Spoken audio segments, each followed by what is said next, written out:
Heidi, Fang, and Adam Hill for CoveringTheCage.com. We are here as the UFC 200 fight card wraps up from the T-Mobile Arena. We saw a new champion crowned in the women's bantamweight division. Amanda Nunes takes all that power and just wrecks Miesha Tate early and then finishes her off with the rear naked choke.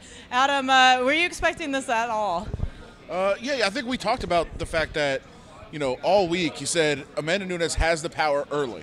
If she can, get Miesha Tate out of there, she could win. But I think the general consensus from people that have watched Miesha for a long time was she can endure that storm. She can take a lot of shots. She'll stay in there and then take over the fight late, when her cardio takes over and, she grinds her down late in the fight because Amanda Nunes has a tendency to wear herself out.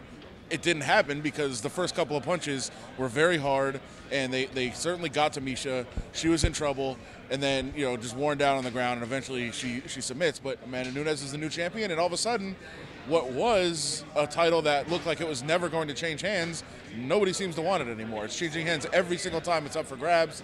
And very interesting stuff in the women's bantamweight division. Let's talk about the return of Brock Lesnar in the co-main event. He held his own press conference here as UFC 200 wrapped up.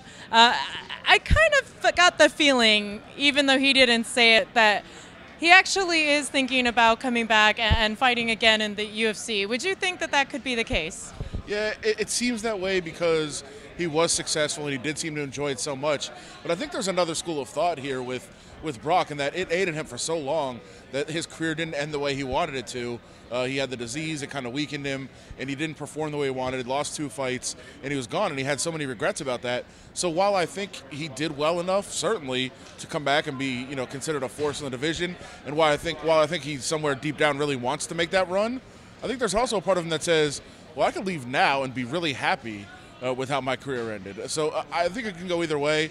But I would lean to, after hearing from him and watching him fight, lean to him probably coming back for at least one more fight. We also saw Daniel Cormier take a win over Anderson Silva. Clearly, Anderson Silva really wasn't in full tilt fighting shape. He took the fight on 48 hours notice against Daniel Cormier. He got a little bit big brothered in there. I think, for Daniel Cormier, though, he's more than likely just happy to have had the fight and the honor to fight somebody like Anderson Silva. Do you think that in any way this looks bad for Anderson Silva taking another loss? No, not at all. I think everybody will remember exactly what happened, and on no notice he comes in, trains basically has like one practice session and gets out there and fights against one of the best fighters in the world. It doesn't look bad for Silva at all. I was very, very irritated by the booing that was going on. What do people expect?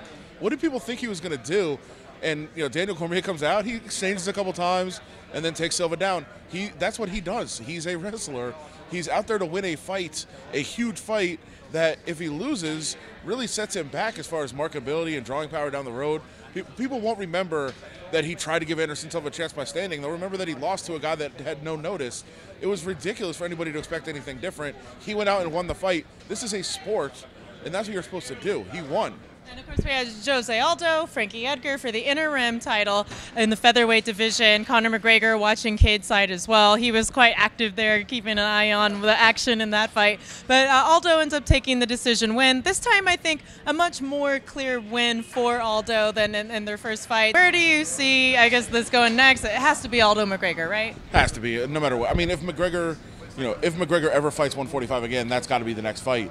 If there's one more, if he fights, Nate Diaz August 20th, if he doesn't want to come back to 145 after that, then he just gives up the title and Aldo's the champion again.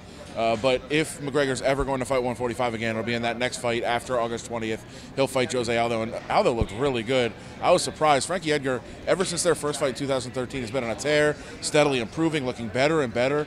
And, on this night when everybody thought Edgar's upward trajectory had gotten to the point where he had passed Aldo, who might be on the downslide after what happened to him against Conor McGregor, it just didn't go that way, and Aldo looked great. Aldo once again announces that he's back, and he's one of the best featherweights in the world, if not the best, and he'll get to prove that against Conor McGregor. Well, we'll look forward to seeing that, and we have tomorrow, of course, the UFC Hall of Fame inductions will be at that as well, so keep up still with CoveringTheCage.com.